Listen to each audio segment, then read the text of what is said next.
When Daniel married Lisa, he believed they were building a future together in the house they had just bought.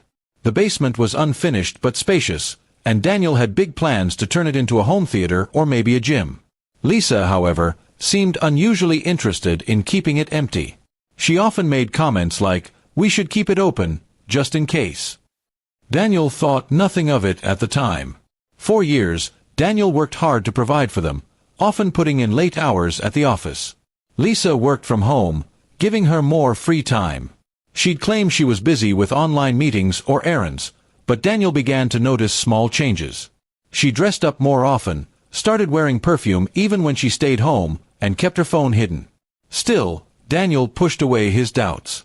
One evening, while Lisa was out shopping, Daniel's friend Mark stopped by unexpectedly. They went into the basement to grab some tools when Mark noticed something odd, a mattress leaning against the wall, still wrapped in plastic. Next to it was a small pile of folded clothes, a toothbrush, and men's shoes that Daniel had never seen before. A chill went through him. Daniel didn't confront her immediately. Instead, he quietly began paying closer attention. Over the next few weeks, he overheard Lisa on whispered phone calls, saying things like, "He'll love it here. No one will bother us." It wasn't hard to piece together. She was planning to move someone into their basement. That someone wasn't Daniel's relative or a guest.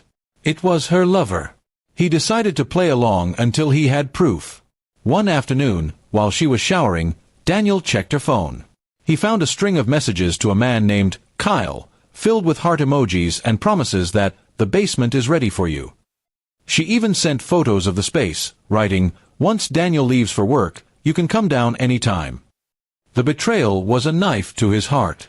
Daniel felt sick but didn't let her know he knew. Instead, he began to plan his own revenge. He contacted a lawyer and quietly moved large amounts of money from their joint account into one she couldn't access. He also had the locks to the basement door changed, both upstairs and the outside entrance. A week later, Lisa told him she had a surprise, and needed him to work late so she could set it up. Daniel nodded, pretending to be clueless. That night, instead of going to work, he parked his car down the street and waited. Just as he suspected, a man arrived carrying 2 duffel bags. Lisa greeted him with a kiss before leading him toward the basement entrance. When Kyle discovered the lock had been changed, Lisa panicked. She called Daniel, trying to sound innocent, but he didn't answer. Instead, he walked up from behind them, keys in hand, and said coldly, "Looking for something?" The shock on their faces was priceless. Without a word, he handed both of them an envelope, Lisa's divorce papers. Lisa tried to plead with him, saying it wasn't what it looked like, but Daniel just laughed bitterly.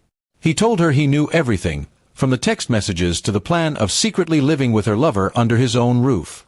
Kyle looked embarrassed and muttered something about just leaving, but Daniel had already called the police to have him removed for trespassing.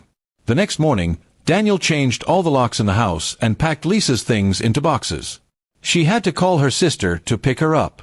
He also had the lawyer freeze her access to their joint assets, leaving her with nothing but the clothes she took that day. It didn't end there. Daniel also posted a simple message on social media. "To everyone asking why Lisa is no longer living here, ask her who Kyle is." Within hours, mutual friends and family members learned the truth. The embarrassment was more than she could handle, but Daniel didn't care anymore. Over time, Daniel renovated the basement into a home theater just as he originally planned.